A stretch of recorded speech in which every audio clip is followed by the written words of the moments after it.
এরপরে আপনার আমাদের ভূমিকা হসপিটাল থেকে আমন্ত্রিত করার জন্য সবাইকে আমি ধন্যবাদ জানাই।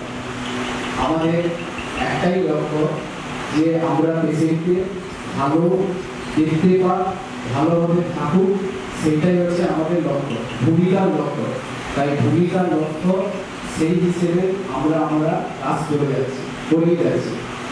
তো আমি চোখ বিষয়ে যে কথা বলবো, আমাদের চোখ একটি অমূল্য অঙ্গ।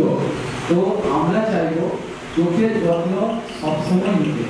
চোখের কিছু খারাপ হোক বা নাই হোক, যাদের 40 বছর হয়ে যাচ্ছে তাদেরকে চোখ পরীক্ষা করা দরকার।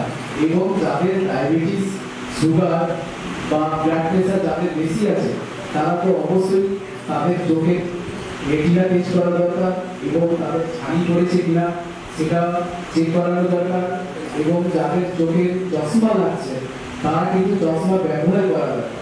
আমরা জানি নিত্যনতুন কাজে আমরা এমনই বিজি হয়ে যাই যে আমাদের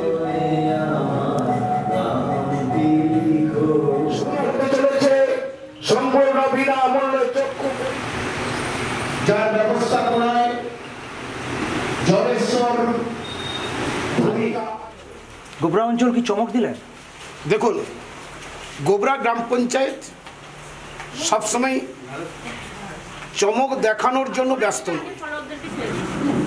মমতা ব্যানার্জির আদর্শে যেহেতু আমরা একজন কর্মী আমরা অনুপ্রাণিত, তাই মমতা বন্দ্যোপাধ্যায়ের আশীর্বাদ আগামী দিনে আমাদের পথে। যেহেতু 21শে জুলাই 1993 সালের 21শে July no identity card no vote, এই দাবি নিয়ে তৎকালীন রাজ্য যুব কংগ্রেসের সভানেত্রী আজকের মুখ্যমন্ত্রী মা মমতা বন্দ্যোপাধ্যায় ডাক দিয়েছিলেন রাইটার্স চলো। সেদিনকে অবিভক্ত মেদিনীপুর জেলার যিনি যুব সভাপতি ছিলেন, যুব কংগ্রেসের সভাপতি, আজকের বিধায়ক, আমার রাজনৈতিক গুরুদেব শ্রদ্ধেয় অখিলগিরি মহোদয়, তিনি আমাদেরকে